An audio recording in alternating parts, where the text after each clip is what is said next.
Well, welcome to another garden vlog morning here, and maybe I mentioned this in the last video or two.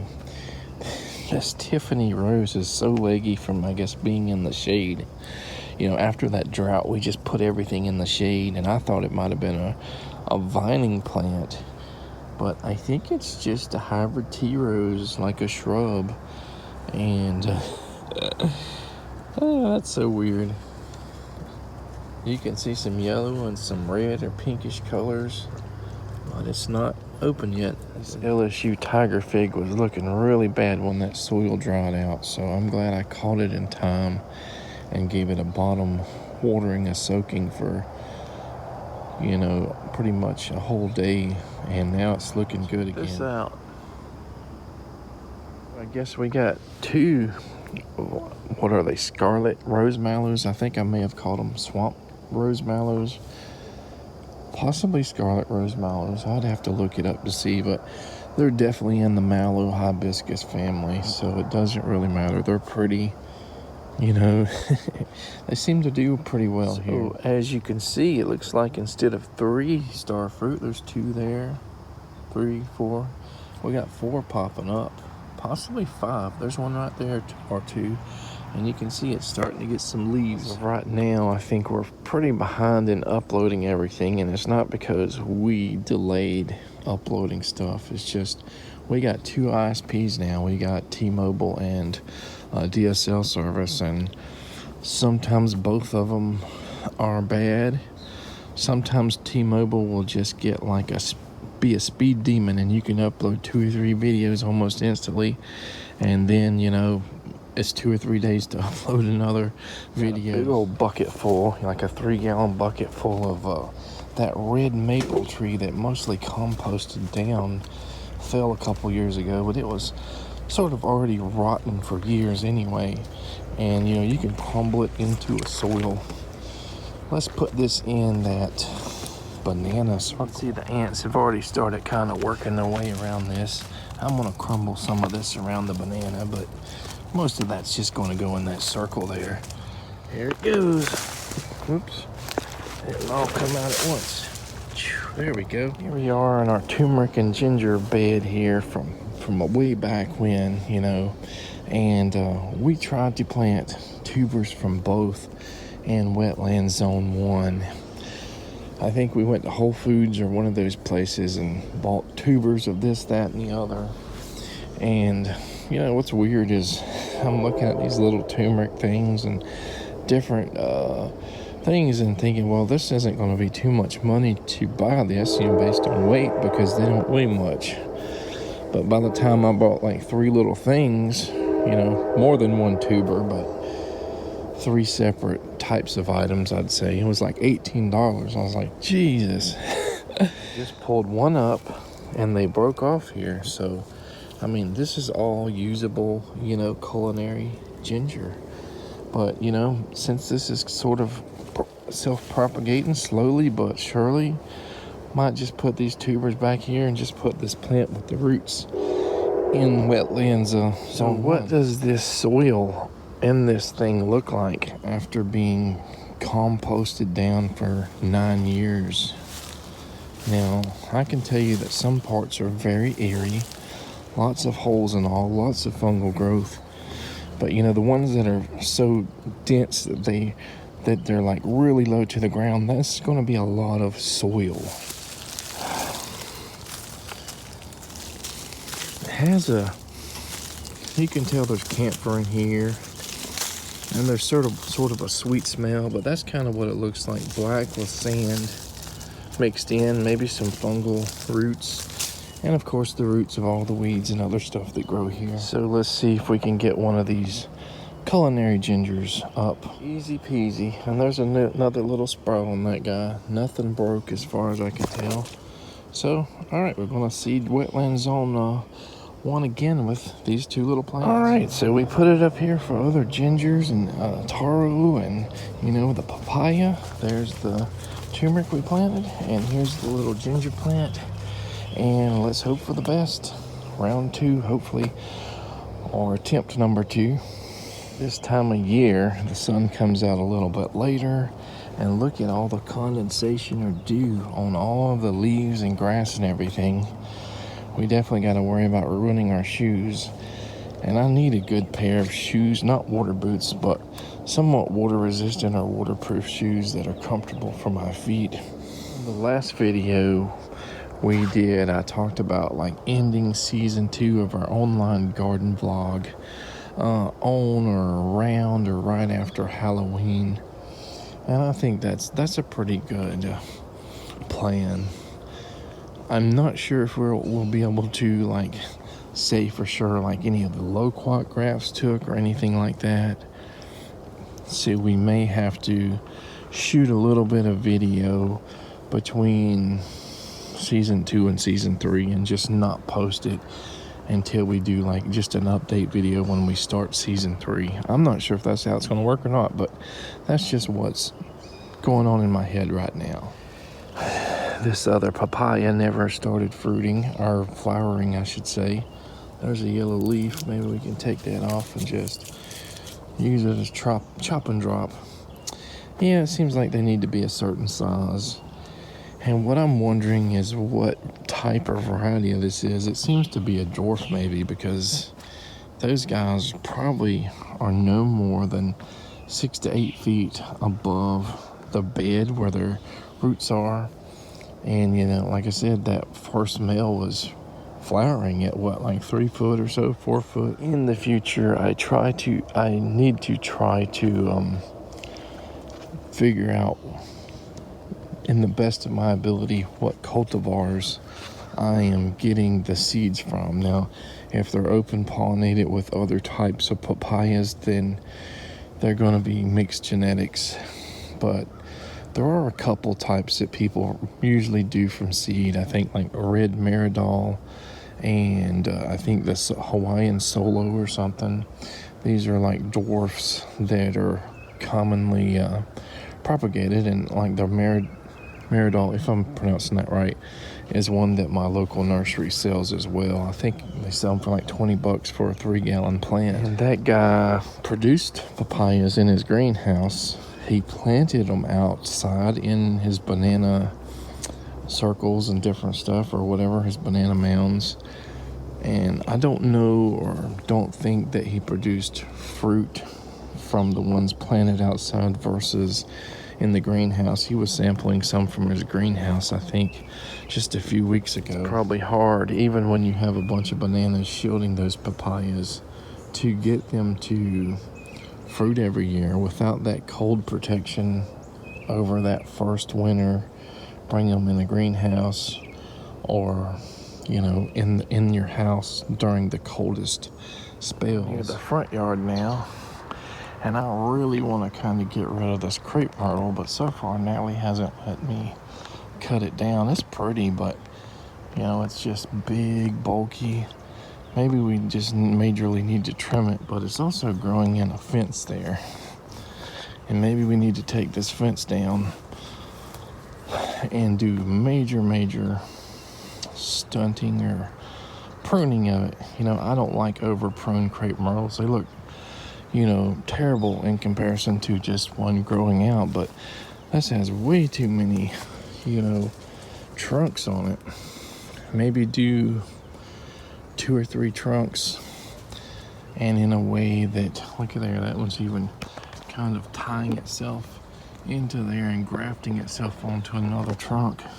There's about a, you know, 5.5, 6 foot loquat there. I tried to pull up, but it's just in those crepe myrtle roots, and it wasn't gonna cooperate. It'd probably break before it pulls out. This area here, kind of near the road, you know, there's a drainage system here, so we can't do too much here as far as digging, but we're kind of just letting a bed form. There's a bunch of hay down there that's like 6-8 years old.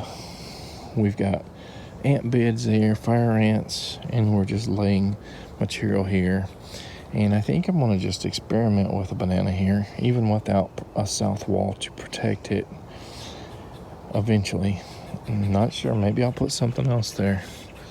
I don't want something that's going to go up on the power lines or anything. Going here where that crepe myrtle is, I do have a lot of limbs and stuff under these weeds. These weeds aren't here just because I like them here. I can't really mow here because there's a bunch of cherry laurel and stuff there that we need to pull out, collect, mow this area.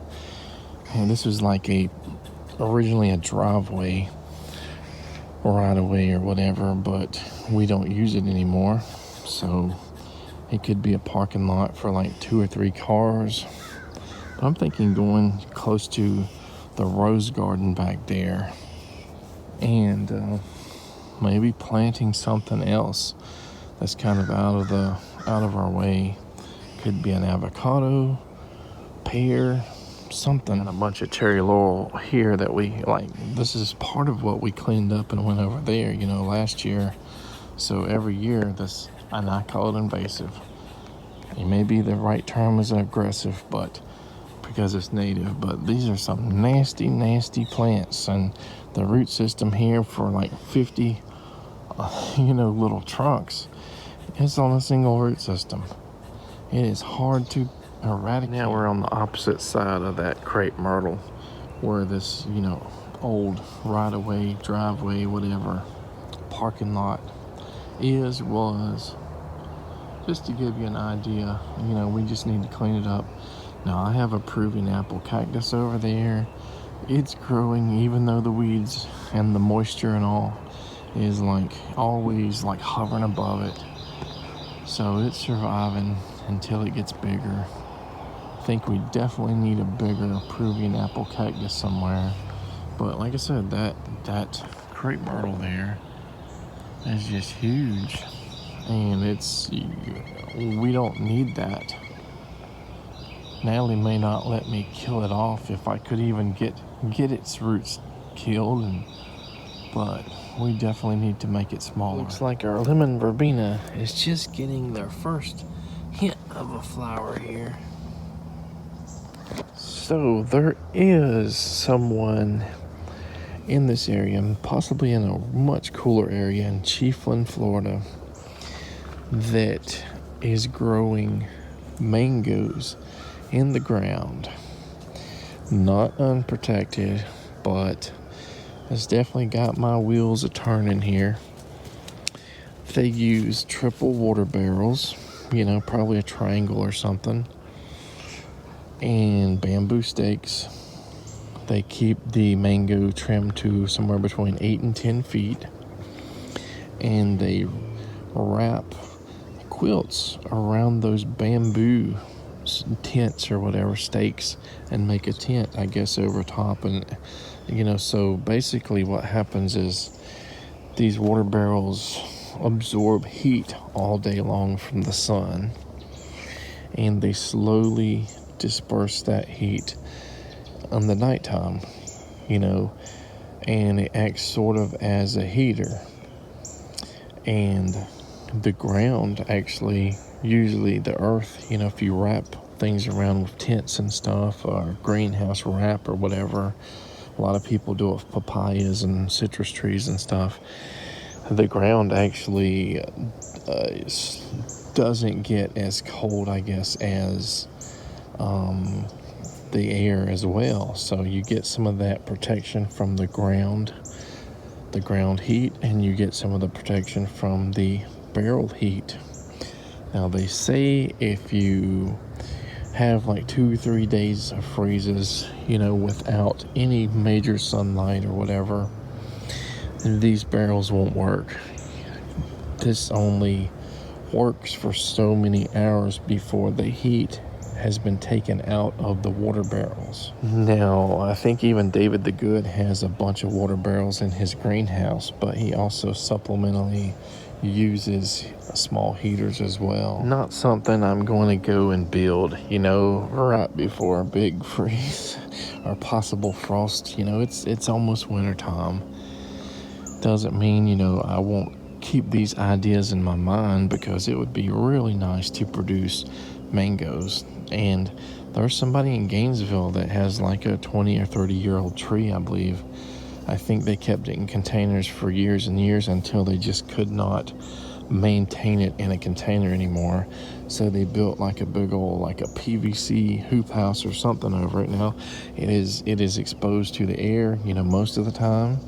Then I guess they put the greenhouse wrap or something around it during those frosts. Now I would imagine to get the most cold protection, you would need to be in pretty much full sun so that those water barrels absorb as much heat as possible during the day. But there is, debate on how wet mango roots can be in wet soil and stuff, and root rot.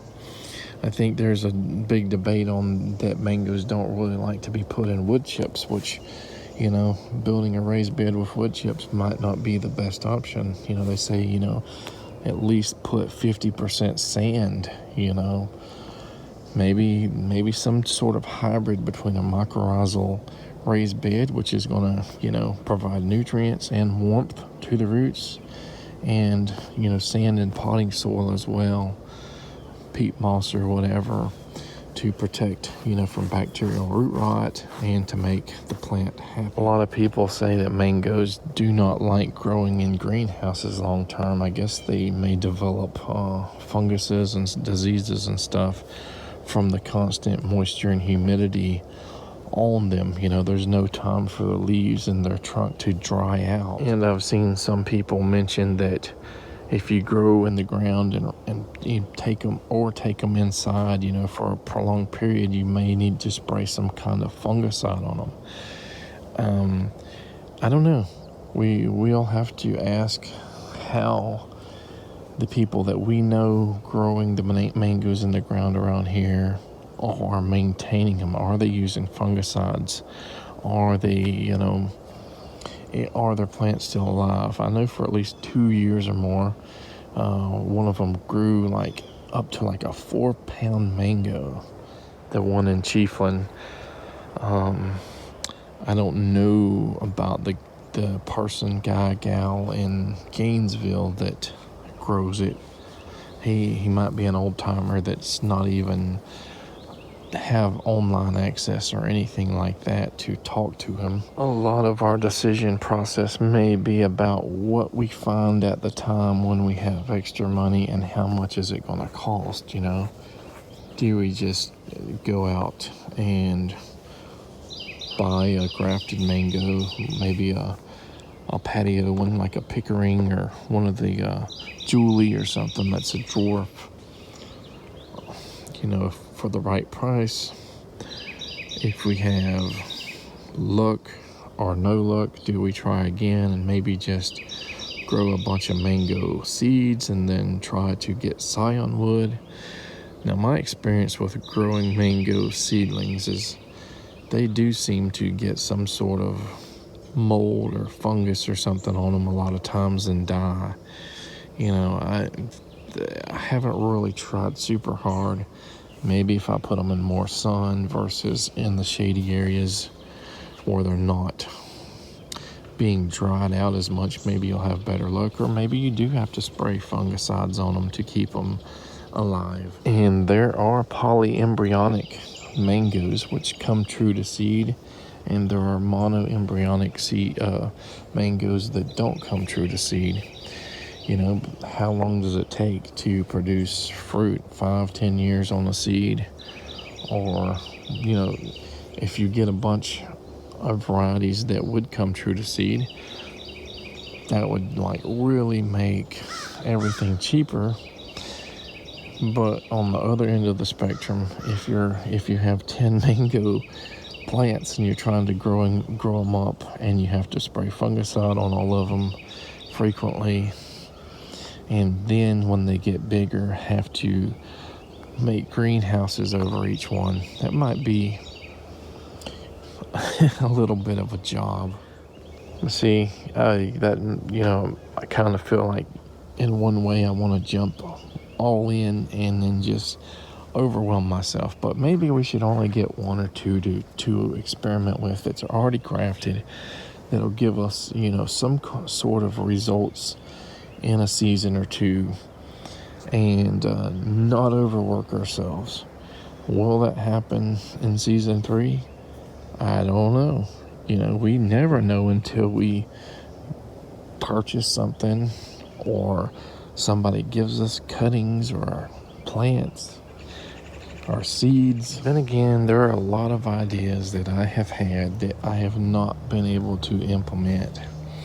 And then there are ideas I've tried to implement and failed, like the 8x12 greenhouse that I rebuilt and put it probably in the wrong place, a shady location. Despite that, when we put our tropicals in there, it's hard to regulate the temperature. We hadn't put all of exhaust fans or the little windows that open and close depending on temperature. It gets too hot, it opens it up, and I think it's like gas or something in these little shock things, like a spring shock or something, and it closes when it gets cold. And heating with a little 110 heater didn't really work. I think it got too hot based on the sunlight, too cold when we couldn't heat it. We probably roasted and froze the plants. We didn't know what we were doing, but I spent like $1,800 or $1,000, putting greenhouse plastic all over that thing. Barn area here that's, like I call it, an open south wall. It's not fully closed here. I've been definitely trying to figure out if I could convert it into a greenhouse, and it's a good idea. Do we have the manpower and the money to do that, though? I would say it would be perfect for, jackfruit, starfruit, and stuff like that, but the guy that does the starfruit and all in Gainesville, his greenhouse is probably 2 or 3 times the height of that. It's probably like 18, 20 foot, tall. I have no idea how he could afford it to financially build that thing. It's huge. And even then, he says his jackfruit, the tops, grow out of the greenhouse. His starfruit tops, they grow out of the greenhouse. And there's nothing you can do about it. So another idea that I've had off and on for a really long time is aquaponics, using fish or raising fish, or either edible fish or, maybe even koi or goldfish to, feed plants. Of course, you can have plants that are just in a certain pH range that they can accept, like tomatoes or whatever. So you're limited on what you can grow because you don't want to kill your fish off by changing the pH too much. And people talk about, rabbit poop as feeding fish. Putting a rabbit cage, right over that fish, that pond water or whatever. Your big giant horse trough or whatever. And they poop in the water. Fish eat the poop. You put a light, 1 or 2 little lights at night that shine into the water close to it to bring insects right by the water, so the fish come up and eat the insects, all year round at nighttime. And that provides a lot of food for your fish. It's not free. You still have to feed the rabbits. You probably still have to supplement food for your fish, with fish food, floating pellets or whatever. I would imagine any omnivore or herbivorous fish would also eat like lettuce and stuff, your scraps, vegetable scraps and stuff, anything that's palatable for them, I guess. Tilapia, I guess, is the biggest thing that they do that with, but if we get a freeze, all the tilapia die. And you're supposed to be permitted, I think, to own tilapia. And I think a lot of the permaculture people they get some fish somewhere and they're usually not permitted as far as I can tell. But, I know some people that had that mass die-off in their pond, maybe in 2022 or whenever. And supposedly in Chiefland it was like 16 or 18 degrees they read on their thermometer that their mangoes survived on. So that winter was harsh, I guess, on a lot of gardens and the tilapia population. I'm not sure. I probably wouldn't eat tilapia that have been raised off of rabbit pellets. So I'm just throwing that out there that people have claimed that, you know, these rabbit pellets feed certain types of fish, whether it's catfish, tilapia, or maybe koi or whatever.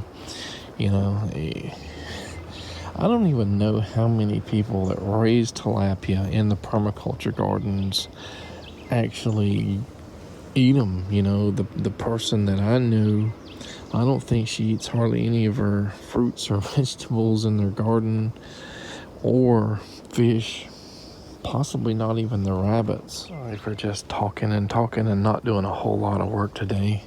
You know, we moved the ginger and turmeric, trying to seed it in that area. Hopefully it takes on round 2. And it looks like we got about a week left on season 2 of our garden vlog. Is there going to be anything major between now and the ending of season 2? Your guess is as good as mine. But until then, take care, guys.